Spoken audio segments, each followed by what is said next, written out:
Hello everyone, welcome back to R N education hub. दोस्तों, आज medical surgical का बहुत इंपॉर्टेंट टॉपिक हम डिस्कस करने जा रहे हैं, जो हाई स्कोरिंग टॉपिक है और जिसमें से क्वेश्चन पूछे जाते हैं बार बार।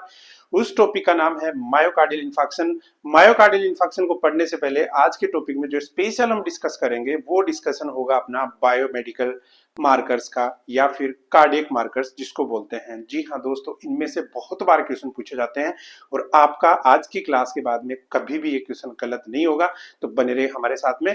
आज की क्लास के अंदर मायोकार्डियल इन्फार्क्शन के बारे में थोड़ा सा हम ब्रीफली जान लेते हैं। मायोकार्डियल इन्फार्क्शन देखो होता क्या है कि आपका जो हार्ट होता है, इस हार्ट की ब्लड सप्लाई होती है। ठीक है, हार्ट की क्या होती है? ब्लड सप्लाई होती है। और उस ब्लड सप्लाई के अंदर ब्लड सप्लाई जो आपकी कौन करती है? कोरोनरी आर्टरी करती है। कोरोनरी आर्टरी कहने का मतलब ये है कि जैसे अपनी बॉडी के टिश्यूज और सेल्स को ऑक्सीजन की जरूरत पड़ती है, वैसे ही ऑक्सीजन की जरूरत पड़ती है हार्ट को, खुद के मसल्स को ऑक्सीजन की जरूरत पड़ती है। और उस ऑक्सीजन की जो पूर्ति करता है वो करता है आपका कौन? Coronary artery. कोरोनरी आर्टरी जो हार्ट को ब्लड सप्लाई करती है, इस आर्टरी के अंदर मान लो किसी टाइप का ब्लॉकेज हो जाए, इसके अंदर यदि कोई भी ब्लॉकेज हो जाता है, ब्लॉकेज होने की वजह से इसकी जो ब्लड सप्लाई है वो स्टॉप हो जाती है, इंटरप्ट हो जाती है, जिसकी वजह से इरिवर्सिबल इरिवर्सिबल सेल डेथ हो जाती है। इरिवर्सिबल सेल डेथ हो जाती है, नेक्रोसिस हो जाता है। और उसकी वजह से इसी कंडीशन को हम क्या बोलते हैं? मायोकार्डियल इन्फार्क्शन, जिसमें से बहुत बार क्वेश्चन पूछा जाता है मायोकार्डियल इन्फार्क्शन में से। तो आज उसी मायोकार्डियल इन्फार्क्शन से रिलेटेड फर्स्ट ऑफ ऑल हम डिस्कस करेंगे किसकी? जो कार्डियक मार्कर्स होते हैं। क्योंकि जब इसकी इंजरी होती है, मसल्स की जब इंजरी होती है, मसल्स की जब डेथ होती है, मसल्स के अंदर जब नेक्रोसिस होता है, उस सिचुएशन के अंदर होता क्या है, वहां पे जो अपनी बॉडी है वो बॉडी कुछ एंजाइम सीक्रेट करती है, कुछ केमिकल सीक्रेट करती है, जिनको हम टेस्ट करके पता लगा सकते हैं कि इस मरीज को एमआई हुआ था कि नहीं, हार्ट अटैक आया है कि नहीं। क्योंकि हार्ट अटैक में आपको पता है, आपके पास में जब भी कोई मरीज आता है तो वो मरीज सबसे पहले क्या बोलता है कि मुझे क्या हुआ है? चेस्ट पेन हुआ है। चेस्ट पेन के बाद में शोल्डर पेन बोलता है, इस हाथ में पूरे में दर्द हुआ है, प्लस मुझे स्वेटिंग हुआ था, मुझे चक्कर से आए थे। ठीक है, ये सारे सिम्टम्स इंडिकेट करते हैं किसको? मायोकार्डियल इन्फार्क्शन को या फिर हार्ट अटैक। और आपने सुना भी होगा अड़ोस पड़ोस में कि मायोकार्डियल इन्फार्क्शन एक तरीके का हार्ट अटैक है। ठीक है, तो उस हार्ट अटैक से रिलेटेड आज हम कुछ मार्कर्स के बारे में बात कर लेते हैं। उसके बाद में हम बात करेंगे अपनी किसकी? मायोकार्डियल इन्फार्क्शन की जो डिजीज कंडीशन है। देखो, हम इसमें पढ़ेंगे कौन कौन सी जो आपके बायो मार्कर्स या फिर कार्डियक मार्कर्स क्या होते हैं, और मायोकार्डियल इन्फार्क्शन के अंदर कौन कौन से बायो मार्कर्स हैं जो कि रेज होते हैं, जिनका क्या होता है? एलिवेशन होता है, जिनको क्या होता है? लेवल बढ़ता है। तो बने रहिए, क्योंकि आज की क्लास के बाद में आपका ये जो टॉपिक है वो बिल्कुल क्लियर होना चाहिए, समझ में आना चाहिए, कोई किसी का भी मिस्टेक नहीं होना चाहिए। क्लियर है? स्क्रीन के सामने, आपके सामने बायोमार्कर्स की डेफिनेशन है। बायोमार्कर्स होते क्या हैं? बायोमार्कर्स वो मॉलिक्यूल्स, वो एंजाइम्स, वो हॉर्मोन्स होते हैं और वो जीन्स होते हैं जो मेजर किए जाते हैं कब? जब elevated as a indicator of normal biological process को, और to identify the presence of any disease. यानी ये वो केमिकल्स होते हैं जब कोई भी डिजीज कंडीशन होती है, उस डिजीज कंडीशन में क्या होते हैं? ये रेज होते हैं, बढ़ते हैं। क्लियर है ये बात? ओके। अब हम बात करते हैं, जैसे मान लो कि आइडियल बायोमार्कर, वैसे तो बॉडी के अंदर बहुत सारे मार्कर होते हैं, लेकिन आइडियल बायोमार्कर्स कौन से होते हैं? जो स्पेसिफिक होते हैं, सेंसिटिव होते हैं, प्रोग्नोस्टिक होते हैं, लॉन्गर परसिस्टिंग, रिलायबल होते हैं, क्विक और इन एक्सपेंसिव होते हैं। ये सारे के सारे मार्कर्स क्या होते हैं? स्पेसिफिक है, सेंसिटिव है, यानी जो लॉन्गर टाइम के लिए रहते भी हैं। अब जैसे मान लो मुझे मायोकार्डियल इन्फार्क्शन हुआ, हार्ट अटैक आया, अब अभी के अभी एंजाइम बढ़ के वापस नॉर्मल आ गया, तो डॉक्टर को कैसे पता करे चलेगा? वो कैसे आइडेंटिफाई कर सकेंगे कि इसको एमआई हुआ है? तो एमआई का पता लगाने के लिए, बॉडी के अंदर कोई भी डिजीज कंडीशन पता लगाने के लिए हमें जरूरत होती है कि एक स्पेसिफिक और सेंसिटिव बॉडी के अंदर ऐसे केमिकल्स हों जो इस चीज का हमें पता लगवा सके। क्लियर है? तो उसके बारे में आज हम डिस्कस करने जा रहे हैं। अब देखो, जो बायोमार्कर्स जो होते हैं मायोकार्डियल इन्फार्क्शन के लिए, क्योंकि हम डिजीज कंडीशन पढ़ रहे हैं कौन सी? MI, myocardial infarction. तो उसके लिए जो होते हैं, पहला तो होती है कार्डियक प्रोटीन्स, याद रखना, और एक होता है कार्डियक एंजाइम्स। दोनों चीजें अलग अलग हैं। कार्डियक प्रोटीन्स और कार्डियक एंजाइम्स दोनों क्या है? बायोमार्कर्स हैं, कार्डियक मार्कर्स हैं।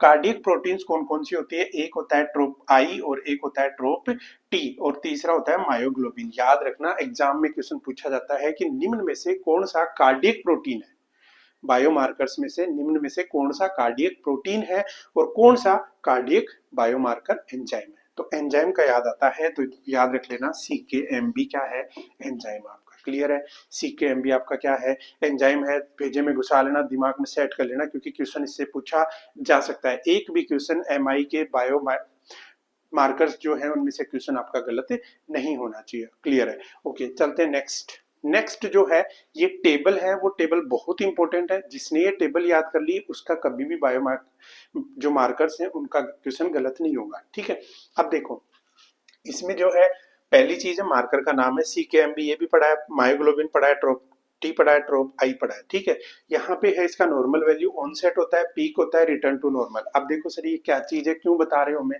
होता क्या है, जैसे मान लो आज किसी को हार्ट फेलियर आया, हम नॉर्मली घर में बैठे रहते हैं, किसी को पेन हुआ है, किसी को दर्द हुआ है, तो उसको हम क्या बोलते हैं, भाई कोई नहीं है, ऐसा ही ठीक हो जाएगा, गैस्ट्राइटिस का पेशेंट होगा, गैस्ट्रिक का पेन होगा, एसिडिटी का पेन होगा, हम उसको छोड़ देते हैं। फिर क्या होता है, 24 घंटे तक वो कंटिन्यू रहता है, कंटिन्यू रहता है। फिर हम सोचते हैं कि यार अब चलो डॉक्टर के पास में जाते हैं, तो डॉक्टर क्या करता है, आपको पूछता है कि कल कितनी बजे आपका हुआ था, क्योंकि वो टाइम पीरियड इंपॉर्टेंट है। उसी टाइम पीरियड से आपको एग्जाम में क्वेश्चन पूछे जा रहे हैं, बहुत बार क्वेश्चन आते हैं, इससे रिलेटेड बहुत सारे क्वेश्चन पूछे जाते हैं, तो याद रखना आपको वो क्वेश्चन आपको गलत नहीं करने। तो पहली चीज हम बात करते हैं CKMB। CKMB जो क्या है, कार्डियक एंजाइम है, प्रोटीन कार्डियक एंजाइम। ठीक है, कार्डियक एंजाइम है। अब देखो नॉर्मल वैल्यू क्या होती है, 5 से 25 इंटरनेशनल यूनिट, 5 से 25 IU पर लीटर। ठीक है, ये इसका नॉर्मल लेवल होता है। अब देखो ऑनसेट कब होता है, कब शुरू होता है, जब आपको हार्ट अटैक आया है यानी MI हुआ है, MI के 3 से 6 घंटे के अंदर क्या होता है, ये बढ़ने लग जाता है। ऑनसेट इसकी शुरुआत कब होती है, लेकिन ध्यान रखना ये जो है ना MI के अंदर जब इरिवर्सिबल सेल डेथ होती है, इरिवर्सिबल सेल डेथ होती है ना, उसी सिचुएशन के अंदर क्या होते हैं, ये बढ़ते हैं, तब क्या करते हैं, बॉडी में रिलीज होते हैं। तो याद रखना CKMB कब बढ़ता है, कब स्टार्ट होता है, 3 से 6 के अंदर, 3 से 6 घंटे बाद में बढ़ता है। प्लस पीक इसका मैक्सिमम लेवल कहाँ कब पहुंच जाता है, 18 से 24। याद रखना, यानी मरीज आपके पास में 18 से 24 घंटे तक आ रहा है तो आप उसका कौन सा टेस्ट कराओगे, CKMB कराओगे। यहाँ ऐसे जरूरत है इसकी, ये जो टाइम पीरियड मैं आपको बता रहा हूँ, ये आपके पास में मरीज 20 घंटे बाद में आया, उसने बोला कि कल मेरे को इस टाइम में ये हुआ था, जैसे आज का मान लो 4 बज रहे हैं तो बोल रहा है कि कल शाम को 6 बजे के समथिंग हुआ था, तो 20 घंटे हो गए, 22 घंटे हो गए, 22 घंटे में आपको कौन सा मार्कर टेस्ट करना है। अब देखो सर ये क्या चीज है, देखो सवाल आपसे ये पूछता है, क्योंकि आपको क्या करते हैं, नोरसेट वगैरह के एग्जाम की आप यदि तैयारी कर रहे हो तो वहां पे आपको रियल सिनेरियो पूछा जाता है। रियल सिनेरियो में क्या पूछते हैं कि एक मरीज था जिसको कल दोपहर में 2 बजे अटैक आया था, हार्ट अटैक आया था, उसके बाद में उसने मेडिसिन ले ली, दर्द ठीक हो गया, आज दोपहर 12 बजे आपके पास में वो मरीज आ रहा है, तो निम्न में से आप कौन सा टेस्ट उसका करवाओगे।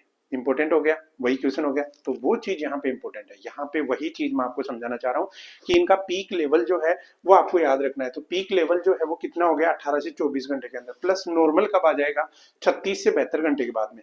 अब यदि मरीज आपके पास में 72 घंटे के बाद में आ रहा है तो आप उसका CKMB मत करवाना, क्योंकि वो नॉर्मल आ चुका है, उसका लेवल क्या हो चुका है, नॉर्मल हो चुका है। क्लियर है, उसका लेवल क्या हो चुका है, नॉर्मल हो चुका है। अब आपको CKMB उसका नहीं करवा सकते 72 घंटे के बाद में। तो ये चीज तो याद रखना, पहली चीज CKMB नॉर्मल कितना होता है, 5 से 25, 5 से 25 इंटरनेशनल यूनिट होता है। ऑनसेट कब होता है, 3 से 6 घंटे में। पीक लेवल कब आता है, 18 से 24 घंटे में। और रिटर्न नॉर्मल कितना होता है, 36 से 72 घंटे के अंदर क्या हो जाता है, वो नॉर्मल आ जाता है। पहला CKMB जो कार्डियक एंजाइम है। अब कार्डियक प्रोटीन की बात करते हैं। कार्डियक प्रोटीन में सबसे पहले आता है मायोग्लोबिन। मायोग्लोबिन का नॉर्मल लेवल जो होता है, नॉर्मल हेल्दी अडल्ट में जो लेवल होता है वो नॉर्मल वैल्यू 0 से 85 Ng/ml होता है। 0 से 85 Ng/ml, याद रख लेना भाई, इनको रटना ही पड़ेगा। मेरा मानना देखो, आप यदि किसी एग्जाम की तैयारी कर रहे हो और मेरे से पूछोगे सर एक सक्सेस का मूल मंत्र क्या है, तो मैं आपको बताना चाह रहा हूँ जो मैंने मेरी जिंदगी में अप्लाई किया है वो ये है कि आपको सिर्फ और सिर्फ क्या होना चाहिए, क्वेश्चन का आंसर पता होना चाहिए। आपको आंसर को चाहे वो रटना पड़े चाहे कुछ भी हो जाए, उसका रेशनल आपसे कोई नहीं पूछता। यदि आपको कोई चीज समझ में नहीं आ रही, रेशनल आता है नो डाउट आप अच्छे समझ पाओगे, लेकिन जिसका रेशनल समझ में नहीं आ रहा आंसर रट लो, कुछ नहीं करना है। क्लियर है?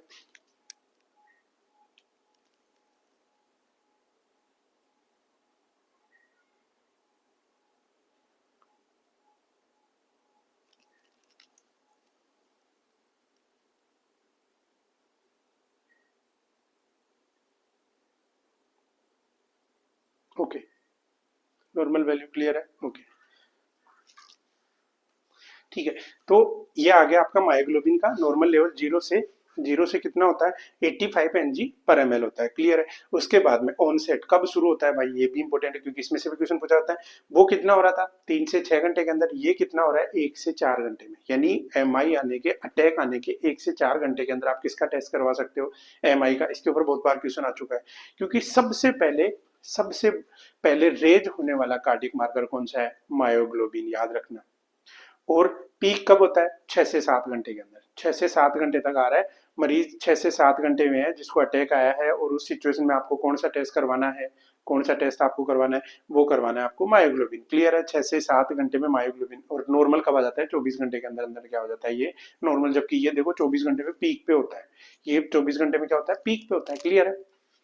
तो मायोग्लोबिन के बारे में क्वेश्चन ये पूछा जाता है कि सबसे पहले रेज होने वाला कार्डियक मार्कर कौन सा है, मायोग्लोबिन। कब होता है 1 से 4 घंटे में, पीक कब होता है 6 से 7 घंटे में, और नॉर्मल कब आ जाता है 24 घंटे में। नॉर्मल वैल्यू कितनी होती है 0 से 85 Ng पर ml, क्लियर है। नेक्स्ट चलते हैं ट्रोप आई और ट्रोप टी, इंपॉर्टेंट है भैया, इंपॉर्टेंट क्वेश्चन पूछते हैं। ट्रोप आई जो है, इस ट्रोप आई का ऑनसेट कब होता है, 4 घंटे बाद में ट्रोपाई बढ़ जाता है, 4 घंटे बाद में क्या हो जाता है ट्रोपाई बढ़ जाता है। पीक लेवल कब होता है 14 से 24 घंटे के अंदर, 14 से 24 घंटे के अंदर पीक हो जाता है। और रिटर्न कब आता है 5 से 10 दिन, यानी 10 दिन बाद में कोई मरीज आ रहा है तो आप उसका ट्रोपाई नहीं करवा सकते। 5 से 10 दिन में आ रहा है तो उसका ट्रोपाई, 10 दिन बाद में आ रहा है तो आप ट्रोपाई नहीं कराओगे, उसका क्या क्या करवाओगे ट्रोप। अब देखो अगला आता है ट्रोप टी, ट्रोप टी आता है 0.0001 से एनजी पर एमएल से कम, इसका भी नॉर्मल इतना सा ही होता है। और ये ऑनसेट कब होने लगता है 6 घंटे के अंदर, और पीक कितना हो जाता है 72 आवर्स के अंदर, और 72 आवर्स के अंदर नॉर्मल कब हो जाता है 10 से 14 डेज के अंदर, ठीक है, नॉर्मल हो जाता है। अब देखो ट्रोप टी, सबसे पहले यदि हम देखें, सबसे पहले हम देखें ट्रोप टी और ट्रोप आई में से, तो सबसे पहले अपन मरीज का टाइम पीरियड देखते हैं, ठीक है। यदि मान लो कि कम टाइम पीरियड में है, जैसे मान लो कि पता चल गया कि मरीज जो है वो आपके पास में 4 घंटे के अंदर ही आ गया है, ठीक है, 4 घंटे या फिर 10 घंटे के अंदर आ गया है, तो 10 घंटे के अंदर यदि आ गया है तो उस सिचुएशन में आप उसका क्या कराओगे, ट्रोप आई कराओगे, ट्रोप आई कराओगे। और यदि मान लो 24 घंटे से ऊपर आ रहा है, जैसे बोलता है कि कल मुझे दर्द हुआ था, कल मुझे दर्द हुआ था, तो उस सिचुएशन में आप क्या कराओगे, ट्रोप टी करवाओगे, क्या कराओगे, ट्रोप टी करवाओगे। इंपॉर्टेंट है भैया, इंपॉर्टेंट है। अब देखो 10 से 14 दिन तक, 10 से 14 दिन तक आप क्या करवा सकते हो, 10 दिन तक भी आप ट्रोप टी करवा सकते हो। 5 से 10 दिन तक कौन सा करवाओगे, ट्रोप आई करवा सकते हो। 36 से 72 घंटे के अंदर कौन सा कराओगे, सी के एम बी कराओगे।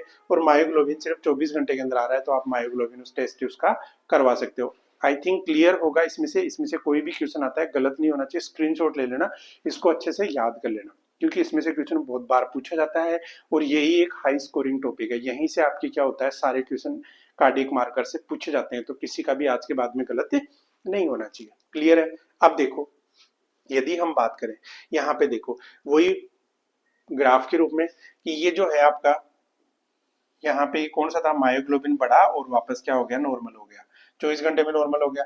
फिर यहाँ पे सी के एम बी जो था, सी के एम बी क्या हुआ 15 आवर्स, और उसके बाद में क्या हो रहा है, यहाँ आके नॉर्मल हो रहा है। और ये आपके ट्रोप टी और ट्रोप आई जो है ये क्या होते हैं, इस तरीके से नॉर्मल होते हैं। तो ये क्या है, सारे के सारे डेज, मैंने बोला था 10 दिन के अंदर नॉर्मल हो जाता है आपका, ठीक है, कौन सा, ट्रोप टी जो है। तो ये उसको ग्राफ की फॉर्म में समझाया। अब देखो ट्रोप टी के बारे में थोड़ा सा बात कर लेते हैं, क्योंकि इनमें से और अंदर से क्वेश्चन पूछे जाते हैं, वो क्वेश्चन भी अपने क्लियर होने चाहिए, ठीक है। तो वो जो क्वेश्चन है, पहला चीज आती है ट्रोपोनिन क्या है। सबसे बड़ी बात तो ये है कि ट्रोपोनिन क्या है। ट्रोपोनिन एक मसल प्रोटीन है जो हेल्प करती है किसमें, कॉन्ट्रैक्शन में। किसमें हेल्प करती है, हार्ट क्या करता है, कॉन्ट्रैक्शन करता है, उस कॉन्ट्रैक्शन में कौन हेल्प करता है, ट्रोपोनिन करती है। इसके क्या होती हैं, 3 यूनिट होती है। ट्रोपोनिन की कितनी यूनिट होती है, 3 यूनिट होती है। पहला ट्रोप आई, एक ट्रोप सी, और एक होती है ट्रोप टी, 3 होती है। ट्रोप आई जो होती है एफिनिटी फॉर एक्शन, एक्शन के लिए एफिनिटी रखता है। दूसरा trop C calcium binding protein होती है। और ट्रोप टी क्या होता है, ट्रोपोमायोसिन बाइंडिंग होती है। ये तीनों की तीनों 3 फॉर्म है, याद रखना। ट्रोपोनिन की 3 फॉर्म होती है, ट्रोप आई, ट्रोप सी, ट्रोप टी, क्लियर है। चलते हैं नेक्स्ट। अब यहाँ पे यदि हम बात करें किसकी, ट्रोप आई और ट्रोप टी की, ट्रोप आई और ट्रोप-टी की यदि हम बात करते हैं तो ट्रोप IoT most sensitive and specific biomarker होते हैं। समझ गए? इंपॉर्टेंट है, बहुत इंपॉर्टेंट है। क्वेश्चन आ जाए मोस्ट स्पेसिफिक कार्डियक मार्कर कौन से होते हैं? मोस्ट स्पेसिफिक कार्डियक मार्कर्स कौन से होते हैं? ट्रोप आई और ट्रोप टी। मोस्ट सेंसिटिव और मोस्ट स्पेसिफिक कार्डियक मार्कर कौन से होते हैं? ट्रोप आई और ट्रोप टी। ट्रोपोनिन स्पेसिफिक होती है एमआई के लिए, क्यों? क्योंकि ये इंक्रीज होती है muscle injury whereas CKMB slightly raised in some muscle injury. Muscle injuries के अंदर सीकेएमबी कम रेज होता है बजाय कि किसके? ट्रोप आई और ट्रोप टी के। क्लियर है? दोनों क्या होती हैं? मसल इंजरी में बढ़ती हैं, इसलिए स्पेसिफिक है और सेंसिटिव भी है। किसके लिए? ओनली एमआई के लिए। किसके बजाय? सीकेएमबी के बजाय। अब यदि हम बात करें कि क्रेटिनिन काइनेज सीके जो सीके जो अपन ने पढ़ा है, क्रेटिनिन काइनेज जो पढ़ा है उसके बारे में यदि थोड़ा सा हम बात करें तो क्रेटिनिन काइनेज क्या होता है, ये क्या करता है? पहले क्या बोला था अपने? सीकेएमबी क्या है? सीकेएमबी क्या था? एंजाइम था। तो ये क्या होता है? कैटेलाइज करता है किसको? क्रिएटिनिन क्रिएटिन फास्फेट को क्रिएटिन में कन्वर्ट करता है। It has 3 iso enzymes. इसके 3 आइसो एंजाइम्स होते हैं। पहला होता है सीकेएमएम, एक होता है सीकेएमबी और सीके होता है बीबी। एमएम जो होता है वो स्केलेटल मसल्स के लिए होता है, 80% ब्लड में प्रेजेंट होता है, याद रखना इसको भी। सीकेएमबी हार्ट के लिए स्पेसिफिक होता है जो ब्लड में सिर्फ 5% प्रेजेंट होता है, और सीकेबीबी जो ब्रेन के लिए रेस्पॉन्सिबल होता है वो ब्लड में कितना होता है? ओनली 1% होता है। क्वेश्चन आपसे ये भी पूछ सकता है। याद रखना कि निम्न में से कौन सा क्रेटिनिन काइनेज एंजाइम जो है, आइसो एंजाइम, सबसे ज्यादा ब्लड में प्रेजेंट होता है? तो याद रखना एमएम। और वो किसके लिए रेस्पॉन्सिबल है? स्केलेटल मसल्स के लिए। किसके लिए? स्केलेटल मसल्स के लिए। गलत नहीं करना है। स्केलेटल मसल्स के लिए कौन सा आइसो एंजाइम रेस्पॉन्सिबल है? CK MM. एमएम से पता चल रहा है मसल्स, एमएम को मसल्स याद रख लेना। फिर हार्ट की बात करें तो एमबी होता है, ठीक है। हार्ट की बात करें तो सीके एमबी जो 5% ही होता है, और ब्रेन के लिए कौन सा होता है? सीके बीबी। क्लियर है? यदि इनको इनको डायग्नोस करना है तो हम, जैसे मसल्स की इंजरी देखनी है तो क्या कराओगे? सीके एमएम कराओगे। हार्ट के अंदर हार्ट की मसल्स की इंजरी कराओगे तो क्या चेक कराओगे? सीके एमबी कराओगे। और ब्रेन के अंदर कुछ हो रहा है तो उसके लिए कौन सा टेस्ट कराओगे? सीके बीबी जो कि 1% होता है। क्लियर है? अब देखो, पहले के टाइम में क्या होता है कि टोटल सीके जो था वो किसके लिए? बायोमार्कर फॉर एमआई के लिए यूज करते थे, लेकिन ओनली सीके एमबी आजकल। पहले सीके क्रेटिनिन काइनेज जो है वो एमआई के लिए टेस्ट होता था, लेकिन आजकल क्या हुआ भाई? टेक्नोलॉजी बढ़ गई जितना, अच्छा बहुत सी चीजें आगे टेक्नोलॉजी आई तो सबको डिवाइड कर दिया कि एमएम अलग है, एमबी अलग है और बीबी अलग है। क्लियर है? तो पहले के टाइम में क्या होता था? एमआई के लिए सीके करवाते थे क्रेटिनिन काइनेज, लेकिन अब जाके हम किसका करवाते हैं? सीके एमबी का टेस्ट करवाते हैं। इसके साथ साथ में it is because total CK level is very much elevated in disease like muscular dystrophy, fracture और cerebrovascular accidents। इन सिचुएशन के अंदर क्या होता है? एमएम सबसे ज्यादा होता है। मैंने पहले बोला एमएम क्या होता है? सबसे ज्यादा होता है। तो क्या टेस्ट कराओगे? जैसे मान लो किसी को मस्कुलर ट्रॉफी हुई है, ठीक है ना, मस्कुलर ट्रॉफी हुई है, फ्रैक्चर हुआ है, उस सिचुएशन में क्या होगा? एमएम बढ़ जाएगा। तो एमबी का तो आपको पता लगेगा ही नहीं। इसलिए क्या किया गया कि इसको एमआई को डिटरमाइन करने के लिए मोस्ट स्पेसिफिक किसको बता दिया? सीके एमबी को बता दिया। क्लियर है? अब यदि हम बात करें कि सीके एमबी जो है वो लेस स्पेसिफिक है किससे? ट्रोपोनिन आई और टी से। ठीक है? क्यों? क्योंकि ये स्लाइटली एलिवेट होता है किसमें? Skeletal muscle injury also. थोड़ी बहुत यदि स्केलेटल मसल इंजरी भी हुई है तब वहां पे भी क्या होता है? स्लाइटली इंक्रीज होता है। तो ये स्पेसिफिक नहीं बोल सकते। देखो, ट्रोप टी और ट्रोप आई दोनों क्या है? सिर्फ मसल्स के लिए, लेकिन ये किसके लिए बना है? ब्रेन के लिए बन गया, बॉडी की मसल्स के लिए बन गया, हार्ट के लिए भी। और नॉर्मली ऐसा होता है कि जैसे मान लो कि एमआई होता है तो एमआई की केस के अंदर बॉडी के अंदर क्या होता है? कई बार ये बॉडी की जो मसल्स होती हैं उनका ब्रेकडाउन होता है, तब भी क्या हो जाता है? ये बढ़ जाता है। क्लियर है? It is useful for early diagnosis and diagnosis for री इन्फॉक्शन। री इन्फॉक्शन के लिए हम इसको यूज कर सकते हैं, ठीक है। या तो हम इसको अर्ली डायग्नोसिस के लिए यूज कर सकते हैं, और इसी के साथ साथ में री इन्फॉक्शन हुआ है, दोबारा किसी को री इन्फॉक्शन हुआ है, इन्फॉक्शन का मतलब क्या है? ये भी सवाल आता है भैया। इन्फॉक्शन, इन्फॉक्शन, और एक होता है इन्फेक्शन। इन्फेक्शन का मतलब क्या होता है? बॉडी के अंदर फोरियन फोरियन जो बैक्टीरिया वायरस वगैरह जब जाते हैं तो बॉडी के अंदर वो क्या होते हैं? सेटल हो जाते हैं और अपनी कॉलोनी बना लेते हैं। तो वो कॉलोनी जो बना रहे हैं उस सिचुएशन को बोलते हैं इन्फेक्शन। और इन्फॉक्शन क्या होता है? जब ऑक्सीजन की डिप्राइवेशन होता है, ऑक्सीजन स्टॉप हो जाती है किसी ऑर्गन की, उस सिचुएशन के अंदर जो वहां पे सेल डेथ होती है उसको हम क्या बोलते हैं? इन्फॉक्शन बोलते हैं। क्लियर है? इन्फॉक्शन बोलते हैं। ठीक है। अब इसके अलावा डिलेड एडमिशन यानी मोर देन 2 डेज, 2 दिन के बाद में, ये मैं पहले ही बता चुका हूँ कि 2 दिन बाद में यदि आप उसको पेशेंट आपके पास में आ रहा है तो उसका आप CKM भी नहीं करवा सकते। क्लियर है। नेक्स्ट यदि हम बात करें कि मायोग्लोबिन क्या चीज होती है, मायोग्लोबिन के लिए मैंने बोला सबसे पहले रेज होने वाला कार्डियक मार्कर है, याद रखना, दिमाग में सेट कर लेना, क्वेश्चन आएगा अगले एग्जाम में। अब ये क्या है, ये प्रोटीन है, मसल्स के अंदर हम पाई जाती है और किस में काम में आती है, transportation of oxygen, transportation of oxygen के फॉर्म में आती है। तो ब्लड के अंदर जब मार्कर, यानी ये क्या होता है, अर्ली डायग्नोसिस के लिए हाईली सेंसिटिव पूछ ले आपसे, एमआई को अर्ली डायग्नोसिस के लिए हाईली सेंसिटिव जो मार्कर होता है वो कौन सा होता है, हाईली सेंसिटिव जो मार्कर है वो कौन सा होता है, मायोग्लोबिन होता है। ठीक है, मायोग्लोबिन जो है वो 3 सब टाइप्स में होता है, स्केलेटल, कार्डियक और स्मूथ मसल्स का। ठीक है, और in renal tissues is it not specific biomarker for, अब इसमें क्या है, रीनल रीनल टिश्यूज के अंदर, और ये नॉट स्पेसिफिक, सेंसिटिव है, हाईली सेंसिटिव, दोनों चीज क्या है, स्पेसिफिक और सेंसिटिव दोनों क्या है, ट्रोपोनिन है। और ये सिर्फ सेंसिटिव है, हाईली सेंसिटिव वो भी अर्ली डायग्नोसिस के लिए, लेकिन ये स्पेसिफिक नहीं है, क्योंकि इसके भी क्या होते हैं, 3 फॉर्म होती है, स्केलेटल, कार्डियक और स्मूथ मसल्स। ठीक है, तो इसके लिए इसको हम इसको क्या नहीं बोल सकते, स्पेसिफिक, स्पेसिफिक का मतलब स्पेसिफिक जो उसी के लिए बना उसको हम क्या बोलेंगे, स्पेसिफिक बोलते हैं। क्लियर है। उसके बाद में recommendation use of the biomarkers in the MI के अंदर जो है वो कब यूज करेंगे, जब मरीज क्या करेगा, चेस्ट पेन की कंप्लेन करेगा, जब ईसीजी के अंदर, और ईसीजी में कोई मान लो कि जैसे एसटी एलिवेशन आ रहा है, ईसीजी में चेंजेस आ रहा है, उस सिचुएशन में आप क्या कराओगे, क्या कराओगे, आप इसको बायोमार्कर्स को कराओगे, क्लिनिकल एग्जामिनेशन से पता चल रहा है कि मरीज को क्या हो रहा है, जैसे एक्सरे किया, एक्सरे से पता चल जाए, ईसीजी से पता चल जाए, और भी कोई टेस्ट करवाया उससे पता चल जाए। प्लस सैंपल क्या यूज करते हैं, क्वेश्चन ये भी पूछ लेता है कि एमआई के अंदर यदि आपको कार्डियक मार्कर का टेस्ट करना है तो सैंपल कौन सा यूज करोगे, प्लाज्मा सैंपल यूज करोगे।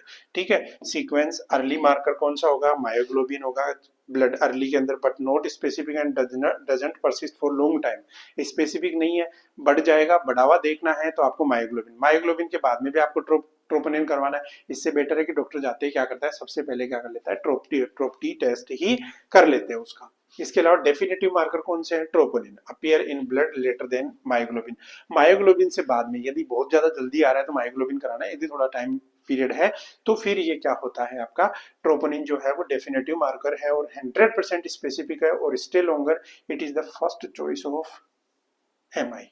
एमआई के डायग्नोसिस के लिए फर्स्ट चॉइस जो ट्रीटमेंट है वो कौन है, आपका डेफिनेटिव मार्कर, मतलब ट्रोपोनिन, ट्रोपोनिन इसका डेफिनेटिव मार्कर है जो करवाते हैं अपन इसके लिए। क्लियर है। अब इसके बाद में आई थिंक आपको ये चीज समझ में आई होगी कि क्या होते हैं कार्डियक मार्कर्स, क्या होते हैं कार्डियक मार्कर्स, कब बढ़ते हैं, कब होता है। अब देखो मोटी मोटी चीज सर आपने ये तो बता दिया, मायोकार्डियल इंफार्क्शन के अंदर आपके कार्डियक मार्कर्स बढ़ते हैं, लेकिन रियल में मायोकार्डियल इंफार्क्शन होता क्या है, उसके लिए आपको वेट करना होगा नेक्स्ट वीडियो के लिए, क्योंकि इससे भी शानदार तरीके से मैं आपको बताने जा रहा हूँ मायोकार्डियल इंफार्क्शन के बारे में, जिसके अंदर से कोई भी क्वेश्चन आए आपका गलत नहीं होना है। For more videos, for more test series, effective test series, जिस प्लान को आपको लेना है, कम से कम 10+ टेस्ट सीरीज अपने पास में अवेलेबल है। उसके लिए आपको हमारी एप्लीकेशन पे विजिट करना होगा, एप्लीकेशन का लिंक नीचे डिस्क्रिप्शन बॉक्स में दिया हुआ है, या फिर आप प्ले स्टोर पे जाके RNU एजुकेशन के नाम से सर्च कर लेना। सर्च करने के बाद में आपको जो है वो हमारी एप्लीकेशन का लोगो मिल जाएगा, वहां से आप डाउनलोड करें। फ्री टेस्ट है, फ्री टेस्ट जो है वो अटेम्प्ट करके देखें, जो भी प्लान आपको सबसे बेहतरीन लगता है उसको आप परचेज करें और बनाएं अपने आप को सक्सेसफुल नर्सिंग ऑफिसर। तो मिलते हैं नेक्स्ट क्लास में, तब तक के लिए thank you so much, bye bye.